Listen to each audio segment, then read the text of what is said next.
उसके लिए और बल्कि नए उद्योग लगाने के लिए सदैव तत्परता के साथ किया जा रहा है। उसका सबसे बड़ा दृष्टांत हम ये देखते हैं कि आज एक अवसर लोक संस्कृति का तो चल ही रहा है, उसी के साथ साथ जो इंडस्ट्रियल कॉन्क्लेव हुए हैं उसमें जो इंटरेस्ट ऑफ इंटेंट आए हैं वो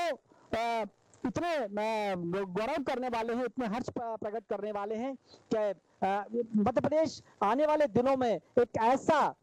कांतियुक्त खंड बन जाएगा, ऐसा कांतियुक्त प्रदेश बन जाएगा जो आज से कभी हजारों साल पहले विक्रमादित्य काल में हुआ करता था। महाराजा विक्रमादित्य का जो कालखंड था, जब कहा जाता था कि न केवल मालवा जनपद, न केवल अवंती जनपद, बल्कि संपूर्ण भारतवर्ष स्वर्ण आच्छादित था, लगभग वही दृश्य इस समय धीरे धीरे प्रदेश के माध्यम से, उज्जैन के माध्यम से उपस्थित होता जा रहा है।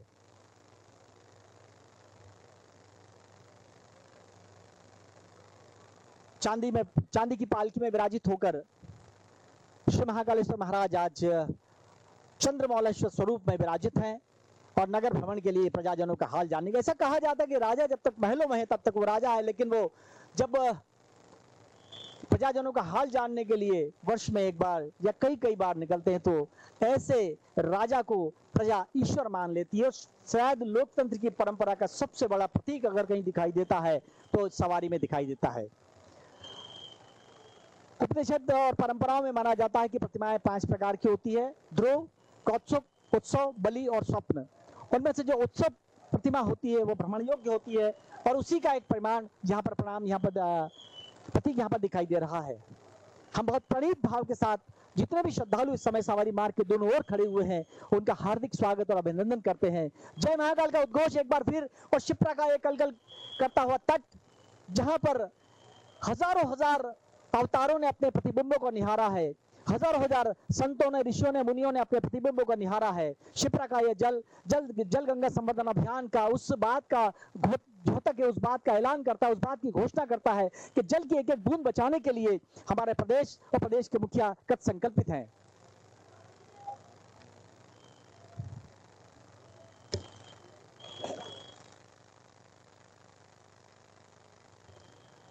और यह दृश्य समय ड्रोन कैमरे के माध्यम से संयोजित किए गए हैं और आप तक हम पहुंचा रहे हैं। हमारा प्रयास ये है कि हमारे जितने दर्शक इस समय हमारे साथ जुड़े हुए हैं उन्हें इस बात की अनुभूति हो कि वो कहीं ना कहीं सवारी मार्ग में हमारे साथ साथ चल रहे हैं। बहुत ही मनोहारी दृश्य अब से ठीक लगभग 3 वर्ष के बाद अलौकिक सिंहस्थ 2028 की अनुगूंज इस समय सुनाई दे रही है। तटों का निर्माण, इंफ्रास्ट्रक्चर्स, धार्मिक पर्यटन के लिए अनंत और असीम संभावनाओं का शहर उज्जैन। और जैसा मैंने आपसे निवेदन किया था कि प्रदेश के यशस्वी मुख्यमंत्री माननीय डॉक्टर मोहन यादव जी की मंशा के अनुरूप प्रत्येक सवारी का एक अलग स्वरूप होना चाहिए और आज पहली झलक उसकी दिखाई दे रही है जब सैकड़ों बटुक वेद मंत्रोच्चार के साथ, शुक्ल यजुर्वेद के पाठ के साथ श्री महाकालेश्वर महाराज का वेद मंत्रों से अभिषेक करने के लिए, अभिषेचित करने के लिए शिप्रा के पावन तट पर यहाँ पर मंत्रों का उच्चार कर रहे हैं, मंत्रोच्चार कर रहे हैं और एक पूरा वातावरण इस समय शिवमय हुआ है। रस्सियों से बना हुआ वर्तुल और पालकी, जैसा कि संकेत प्राप्त हुआ, इस समय वो मार्ग गुदरी तिराहे का जो मार्ग है वहां पर पालकी आ चुकी है और वहां से 24 खंबा मार्ग का से जो बाईं और पालकी को मोड़ा जाएगा, इस सवारी को मोड़ा जाएगा और ठीक रामानुज कोट होती हुई पालकी नदी के तट पर पहुंचेगी जहां पर एक विशेष स्थान है, वहां पर पालकी को अवस्थित किया जाएगा, पूजन अर्चन किया जाएगा और उसके बाद फिर लौटती हुई सवारी मंदिर मार्ग के लिए प्रस्थान करेगी।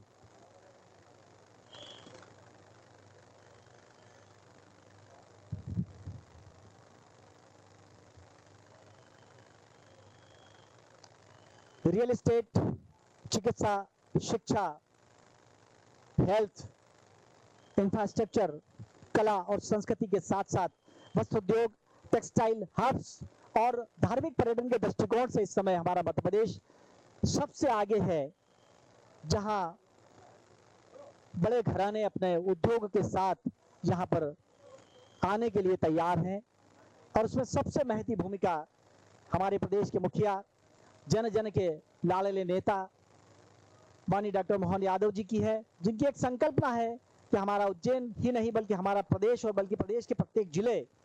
पूर्णतः विकसित हो, समग्र विकास उनका हो और विरासत से विकास की जो संकल्पना है वो साकार हो। विरासत से विकास की संकल्पना के भाव में जो परंपरा है, जो कला और संस्कृति की परंपरा है, जो लोक उत्सव है, उसको और ज्यादा विस्तार देने के लिए इस भावना के साथ ये सवारी आज पहली सवारी श्रावण मास 2025 की पहली सवारी आपके समक्ष, उसके दृश्य आपके समक्ष। आगे का आंखों काल सुनाने के लिए माइक्रोफोन सौंपता हूं मीनाक्षी गुप्ता को। इस समय भगवान महाकालेश्वर नगर भ्रमण के लिए निकले हैं। भगवान महाकालेश्वर की आज प्रथम सवारी अपने भक्तों के बीच उन्हें मन महेश स्वरूप में दर्शन देने के लिए भगवान महाकालेश्वर रजत मंडित पालकी में अपने पूरे लाव लश्कर, अपने शाही ठाट बाट के साथ,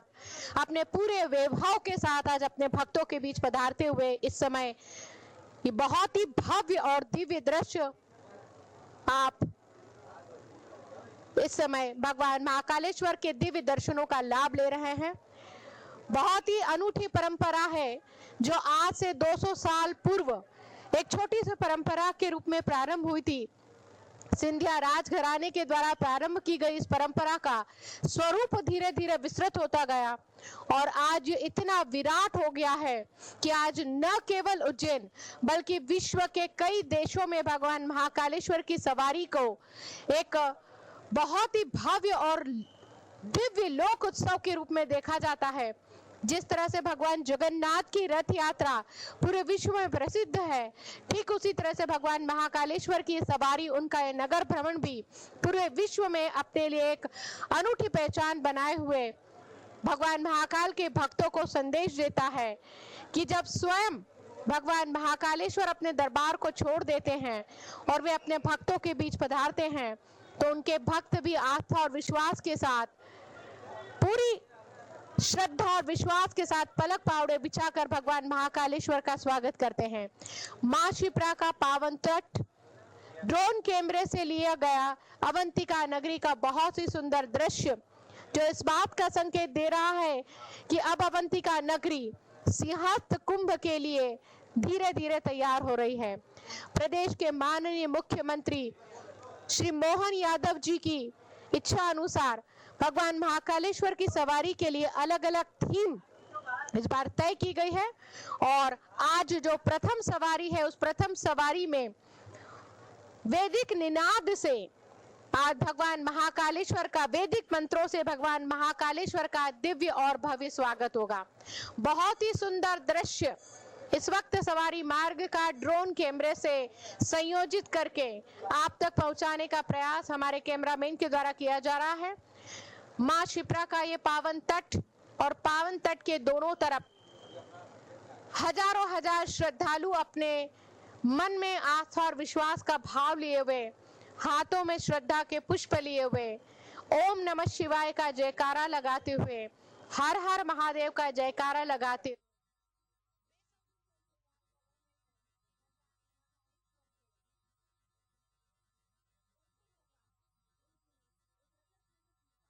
हमारा प्रदेश मध्य प्रदेश आज अग्रणी प्रदेश की भूमिका में है, जिसका अनुसरण भारतवर्ष के अन्य प्रदेश चिकित्सा क्षेत्र में और यह कहूं कि सर्वांगीण विकास के दृष्टिकोण से न उज्जैन बल्कि मध्य प्रदेश अग्रणी रहे। चाहे बड़े उद्योगपति हों, सब सवारी में बाबा की अगवानी करते हैं, भोलेनाथ की अगवानी करते हुए चलते हैं और इस बात का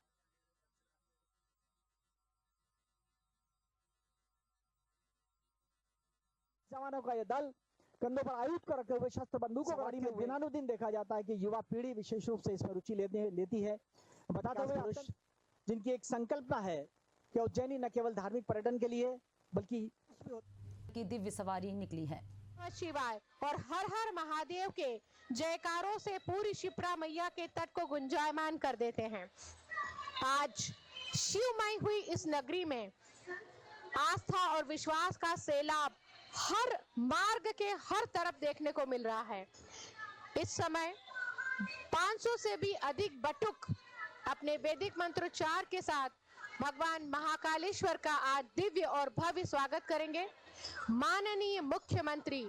श्री मोहन यादव जी की ये इच्छा थी कि भगवान महाकालेश्वर की सवारी को, हर सवारी को एक अलग थीम, एक अलग स्वरूप दिया जाए और उसी मंशा अनुसार आज 500 से भी अधिक बटुक इस समय रामघाट पर उपस्थित हैं। लगभग 25 गुरुकुलों की सहभागिता है।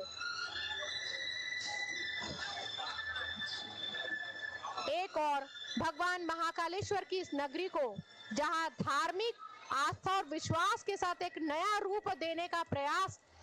प्रदेश के मुखिया डॉक्टर मोहन यादव जी के द्वारा किया जा रहा है, वहीं दूसरी ओर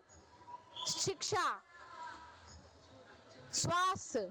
उद्योग, हर तरह से इंफ्रास्ट्रक्चर को भी देखा जाए तो हर तरह से वे इस बात का प्रयास कर रहे हैं कि इस प्रदेश की अपनी एक अलग पहचान और प्रदेश के लोगों को सुख समृद्धि वैभव मिले, संपन्नता मिले, इसीलिए वे लगातार प्रयास कर रहे हैं।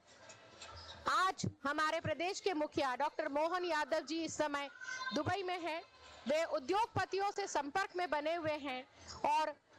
बाबा महाकाल की सवारी में प्रारंभ होने से पहले उन्होंने स्वयं सपत्नीक भगवान महाकालेश्वर की भस्म आरती को उपस्थित होकर भगवान महाकालेश्वर का आशीर्वाद लिया और भगवान महाकालेश्वर से पूरे प्रदेश की, पूरे संसार के लोगों के लिए सुख समृद्धि और कल्याण की कामना के साथ उन्होंने भगवान महाकालेश्वर के चरणों में अपनी भावनाएं समर्पित की। और इस समय पुलिस बैंड न केवल अपनी सुमधुर धुन से भगवान महाकालेश्वर के आगमन की सूचना दे रहा है, बल्कि पुलिस प्रशासन के पुलिस कप्तान अपने सभी साथियों के साथ चाक चौबंद व्यवस्था बनाने में लगे हैं ताकि भगवान महाकालेश्वर अपने भक्तों के बीच बहुत ही व्यवस्थित तरीके से नगर भ्रमण करते हुए अपने भक्तों को दर्शन दे और उन्हें वो आनंद प्रदान करे जिसके लिए वो बेसब्री से इंतजार कर रहे हैं। इस समय का ये दृश्य सवारी मार्ग का और इसके साथ ही हमारे कैमरामैन ने जो दृश्य संयोजित किया है रामघाट का, जहां पर भगवान महाकालेश्वर की पालकी बस कुछ ही समय के पश्चात पहुंच जाएगी। जैसा कि हमने अपने दर्शकों को बताया कि भगवान महाकालेश्वर की पालकी जब नगर भ्रमण के लिए निकलती है तो उसमें 3 बार पूजन किया जाता है। उसमें सर्वप्रथम पूजन जो कोटि तीर्थ के पास सभा मंडपम में किया जाता है, भगवान महाकालेश्वर का वैदिक मंत्रोच्चार के साथ विधि विधान से पूजन होता है। उन्हें रजत मंडित पालकी में विराजमान किया जाता है और उनसे आग्रह किया जाता है कि हे देवाधिदेव महादेव, हे अवंतिका के नाथ, अपने भक्तों के बीच पधारे। इस पूजन के बाद जैसे ही भगवान महाकालेश्वर को रजत मंडित पालकी में विराजमान किया जाता है, भगवान महाकाल के जयकारे लगते हैं।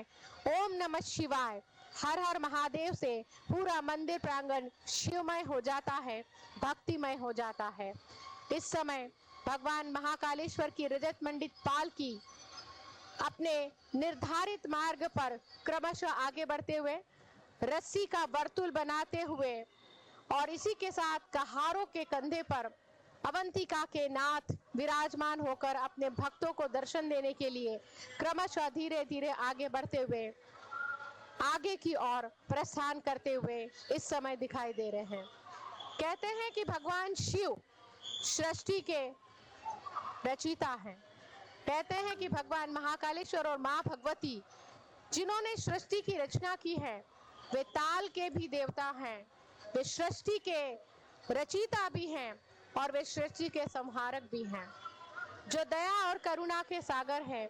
जो निराकार होकर भी साकार है और जब उनका साकार रूप इतना सुंदर होता है तो उनका विग्रह स्वरूप जैसे ही रजत मंडित पालकी में विराजमान हो जाता है तो हजारों हजार श्रद्धालुओं की आस्था और विश्वास उनके स्वरूप के साथ, उनके विग्रह स्वरूप के साथ जुड़ जाती है और बहुत ही बेसब्री से वे भगवान महाकालेश्वर आनंद के साथ भगवान के दर्शन करते हैं। और जैसे ही भगवान महाकालेश्वर की एक झलक उनके भक्तों को मिलती है, उनका मन आनंद से भर जाता है। और हो भी क्यों ना, क्योंकि भगवान महाकालेश्वर तो सच्चिदानंद स्वरूप है। कहते हैं भगवान महाकालेश्वर आनंद का स्वरूप है, वे भक्ति का स्वरूप है, वे कल्याण का स्वरूप है। हमारे शास्त्रों पुराणों में लिखा है कि भगवान शिव सत्यम, शिवम और सुंदरम है, अर्थात इस संसार का परम सत्य अगर कोई है तो वे भगवान शिव है। अगर इस संसार का कल्याण अगर कहीं है तो वो भगवान शिव में है, और अगर इस संसार में सबसे सुंदर और सबसे दिव्य कोई है तो वे भगवान शिव है। और इसीलिए भगवान श्री हरि नारायण भी भगवान राम भी, भगवान कृष्ण भी अपने आराध्य, अपने देवाधिदेव महादेव की आराधना करते हैं। जब प्रभु श्री राम लंका दहन के लिए और लंका विजय के लिए आगे प्रस्थान कर रहे थे, तब उन्होंने अपने आराध्य भगवान श्री रामेश्वर का आह्वान किया और उनका पूजन करके उनका आशीर्वाद लिया। बहुत ही सुंदर दृश्य इस समय ड्रोन कैमरे के माध्यम से संयोजित किया गया है। रजत मंडित पालकी, और उस रजत मंडित पालकी को कहार अपने कंधे पर उठाकर नगर भ्रमण कराते हुए इस समय दिखाई दे रहे हैं। इस समय का जो दृश्य आपको दिखाई दे रहा है